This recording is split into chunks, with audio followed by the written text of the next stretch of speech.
This is English shorthand dictation number 184 and the dictation speed is 140 words per minute. Ready? Start. On the income tax day this year, Finance Minister singled out individual taxpayers for praise. She lauded honest taxpayers for their contribution to nation building and said that it needs to be recognized. Indeed, they have been the bulwark of the direct tax system. Last fiscal year, when corporate tax collections collapsed, the personal income tax collection level held firm. It exceeded corporate tax collections for the first time in this century. Honest taxpayers will be best rewarded if those evading taxes are caught and made to pay their fair share. India has a personal income tax base heavily dependent on the salaried class. Last year, more than 65 million income tax returns were filed, which is less than 10% of India's adult population. Everyone who files income tax return is not necessarily a taxpayer. Evidence suggests that income tax data is not in sync with the pattern of consumption. For example, in 2018-19, only 5 million individuals declared an income of over rupees 10 lakh. In the same year, 3.5 million new cars were sold. Other consumption data tell the same tale. Salaried individuals bear a disproportionate burden of nation building. Income tax authorities make plenty of noises about catching non-salaried individuals in the tax net. But results have been disappointing. Under-declaration of income and over-declaration of expenses are widespread, and somehow income tax department seems unable to consistently track hidden personal income via consumption expenditure. Now that large cash transactions are supposedly considerably fewer than before, this seems even more surprising. The bigger reform is to scrap an income tax code that is a patchwork of incremental changes and lacks overall coherence. Almost 2 years ago, a task force appointed by Government of India submitted its report on a new code to replace the existing law. That needs to be unveiled and acted upon soon. A touchy topic for the centre and states has been the counting of the dead from COVID-19. In 2020, as the pandemic ravaged Europe and the United States, health ministry officials would incessantly argue that India had better managed the pandemic because its deaths per million of population were comparatively lower. While factually true, it was always apparent that the argument was specious given the size, demographic difference, and India's per capita access to quality health care. But the ferocious second wave in April and May, characterized by the very visible scenario of hospitals being overrun and the sick gasping for a very basic necessity of medical oxygen, revealed a spike in excess deaths compared to the normal death rate in previous years.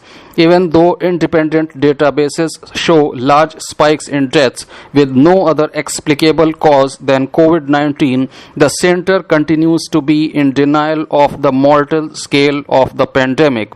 The statement given by Minister of State for Health and Family Welfare in the Rajya Sabha that there were no specific reports of deaths from states due to lack of oxygen led Congress leaders to say that the party will move a privilege motion against her. Indeed, it is the absolute lack of empathy or acknowledgement of the lived experience of many who have watched their near and dear ones suffer and die for want of medical oxygen that makes the minister's statement appalling. It is technically true that while no death certificate or medical record would note a COVID-19 patient's demise as due to lack of oxygen, the very fact that the center moved in April and May to repurpose all its industrial oxygen capacity into producing and transporting medical grade oxygen is itself evidence that the inability to access it must be considered as a probable cause of death. In the early days of the pandemic, a COVID positive test was necessary to count as a COVID-19 death until the Indian Council of Medical Research said it was not always required. It is perplexing why India sees value in denying casualties resulting from shortage of oxygen despite having the third highest number of COVID-19 deaths globally and its oxygen crisis becoming international news. It diminishes public faith in the healthcare system. India's leadership sought to convey the impression that the country had conquered the pandemic and is now advising abundant caution, with the public messaging focused on the possibility of a third wave and how nearly a third of the population continues to be vulnerable as per the Indian Council of Medical Research's fourth serology survey, but diminishing the tragedy, especially in Parliament and in its official records, only further erodes the government's credibility. The Finance Minister has put to rest all speculation about the inflation targeting framework that will guide the interest rate decisions of the Reserve Bank of India's Monetary Policy Committee over the 5-year period. In a terse notification, the Department of Economic Affairs announced that the inflation target for the 5-year period ending on 31st March 2026 will be 4%, with an upper tolerance level of 6% and a lower tolerance level of 2%. Economic Affairs Secretary said that the framework's parameters would remain unchanged from what had prevailed in the 5 years that ended on March 31. The government's announcement is a welcome step in reiterating that inflation targeting remains the centerpiece of the monetary policy framework and signals that the fiscal and monetary authorities are in lockstep in ensuring the primacy of price stability as the bedrock for all macroeconomic development. This is particularly befitting at a time when inflation pressures are mounting in an economy that is still struggling to regain its footing from the devastating contraction in the just ended fiscal year when the COVID-19 pandemic and the drastic measures to curb its spread resulted in widespread precarity. The latest consumer price index shows retail inflation accelerated by almost 100 basis points to a 3-month high of 5% in February, with food and fuel costs continuing to remain volatile.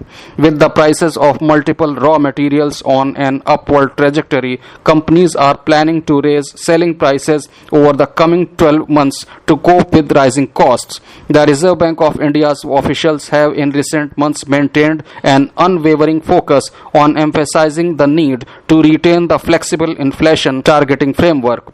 In a working paper released in December, the Deputy Governor overseeing monetary policy and a colleague underscored the importance of ensuring the appropriateness of the inflation target, observing that there had been a steady decline in trend inflation to around 4% since 2014. They said a target far lower than the trend ran the risk of imparting a deflationary bias that would dampen economic momentum, while a goal much above the trend could engender expansionary monetary conditions that would likely lead to inflation shocks.